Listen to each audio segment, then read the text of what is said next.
Well, climate change activists have made headlines the last couple of days, from 16-year-old Greta Thunberg's passionate speech at the UN, telling world leaders when it comes to climate change, quote, "You are failing us," to demonstrators in Washington, D.C., working to shut down traffic in the nation's capital to bring attention to their climate change concerns.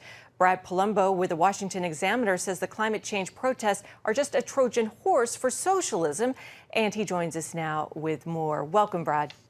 Thanks. Well, first of all, a dramatic week with the climate change movement, but you say the self-proclaimed climate change rebels have other bigger goals in mind. How so?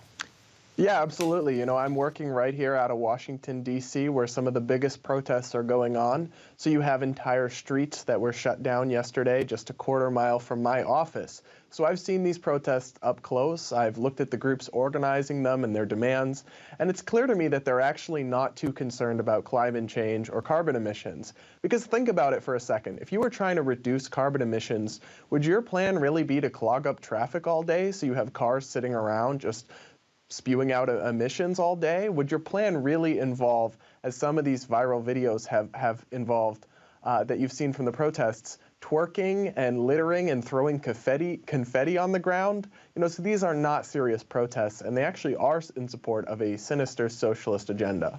Not sure how twerking will help either way. But anyway, Greta Thunberg, the young girl, told leaders at the United Nations they had stolen her dreams. But you say it's really not about the environment, but truly about socialism.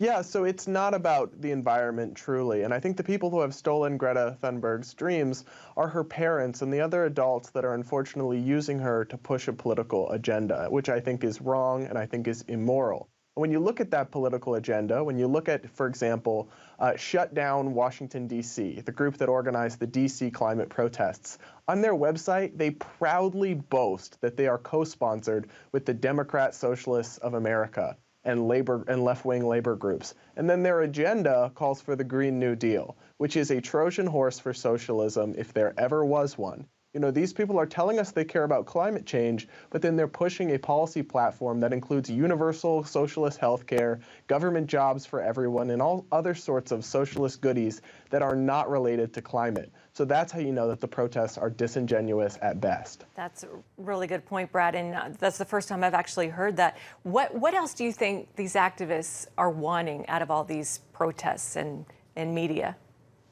Well, part of it is self-glorifying in that they get to make headlines and they get to call attention to themselves and their activism.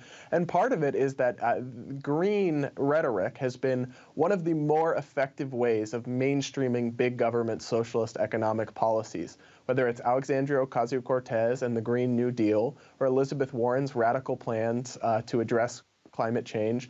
And what gets lost in all this conversation is that you don't actually have to embrace socialism to combat climate change. There are free market solutions too. If you end subsidies for fossil fuels, that's a pro-market move that would help us move to renewable energy. If you promote nuclear energy, which none of these socialists seem to want to do, nuclear energy is the lowest emissions, most efficient source of energy we have available. And the fact that they're not willing to promote it tells you that what they care about isn't truly the environment.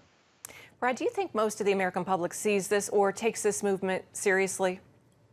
I think a lot of people do take it seriously, and a lot of people do take kind of the media's coverage of it seriously. And I think part of the problem there is that the mainstream liberal media almost lionizes some of these activists and some of the protests and doesn't really call attention to the uglier sides of them.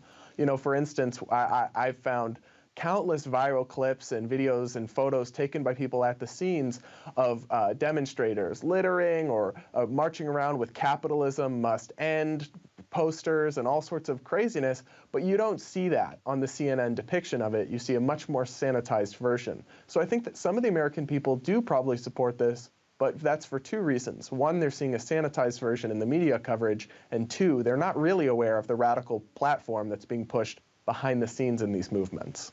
All right, Brad Palumbo with the Washington Examiner, thanks so much for your time and your insights. We appreciate it.